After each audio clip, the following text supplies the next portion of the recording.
पावसाळी अधिवेशनाचा आजचा शेवटचा दिवस आहे। आजच्या दिवसाचे कामकाज संपलेले आहे। आता मी सत्र कालावधीतील कामकाजाची माहिती सदनासमोर ठेवतो। एकूण बैठकींची संख्या 14। प्रत्यक्ष झालेल्या कामकाज 125 तास 54 मिनिटे। अन्य कारणांमुळे वाया गेलेला वेळ 5 मिनिटे। मंत्री उपस्थित नसल्यामुळे वाया गेलेला वेळ 25 मिनिटे। रोजचे सरासरी कामकाज 8 तास 59 मिनिटे। नवनिर्वाचित सदस्यांचा परिचय 2। शोक प्रस्ताव 11। प्राप्त प्रश्न 9055। स्वीकृत प्रश्न 410। उत्तरित झालेले प्रश्न 58। प्राप्त सूचना 2137।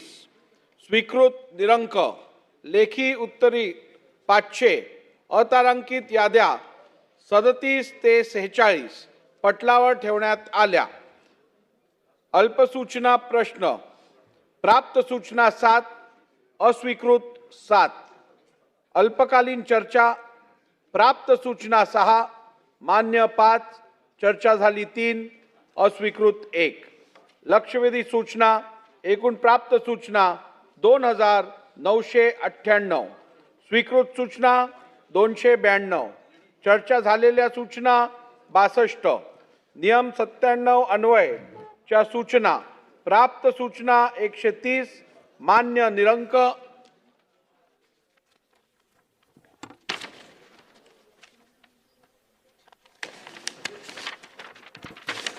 सभागृहाच्या पटलावर ठेवण्यात आलेल्या अध्यादेशाची संख्या 7।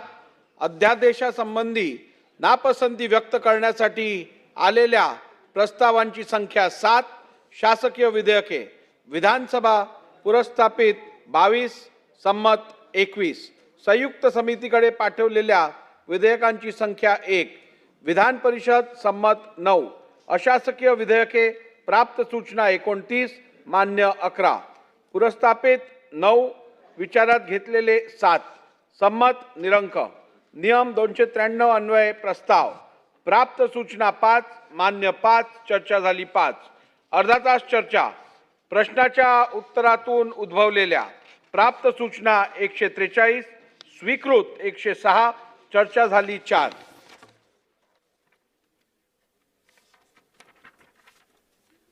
सार्वजनिक महत्त्वाच्या बाबींवर प्राप्त सूचना 324। मान्य सूचना 136। चर्चा झाली 10। अशासकीय ठराव प्राप्त सूचना 217। मान्य 142। चर्चा झाली96। अंतिम आठवडा प्रस्तावावर चर्चा झाली।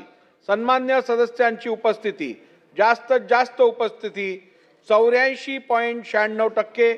कमीत कमी उपस्थिती 44.72%। एकूण सरासरी उपस्थिती 75.26%। या अधिवेशनातील उल्लेखनीय बाब म्हणजे गुरुवार दिनांक 9 जुलै 2026 रोजी सभागृहाची बैठक सकाळी 9:30 वाजता सुरू झाली आणि शुक्रवार दिनांक 10 जुलै 2026 रोजीच्या पहाटे 3:39 स्थगित झाली। त्या दिवशी एकूण एकाच दिवशी 18 तास 10 मिनिटे इतके कामकाज झाले। बऱ्याच वर्षानंतर सभागृहाचे कामकाज इतक्या उशिरापर्यंत चाललेले आहे व सखोल चर्चा झाली। सभागृहाचे कामकाज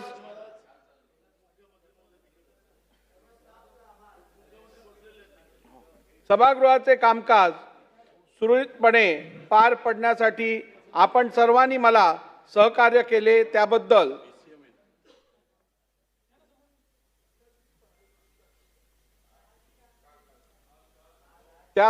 मी सर्वांचे मनापासून आभार मानतो।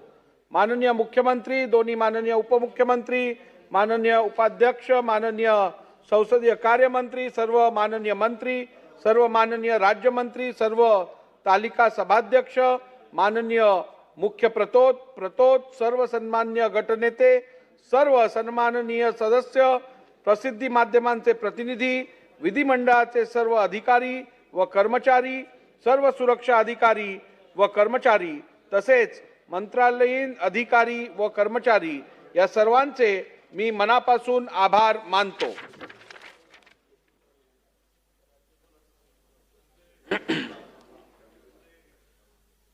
मी खालील घोषणा करतो।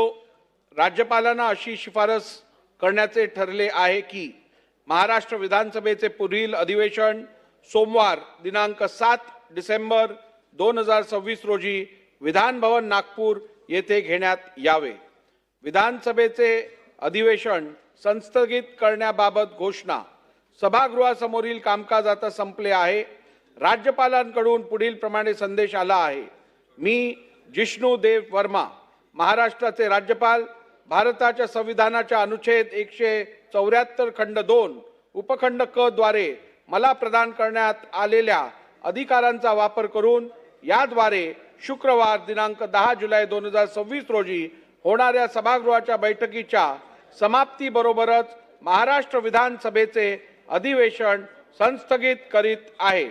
यानुसार विधानसभेचे अधिवेशन आता संस्थगित झाल्याचे मी जाहीर करतो।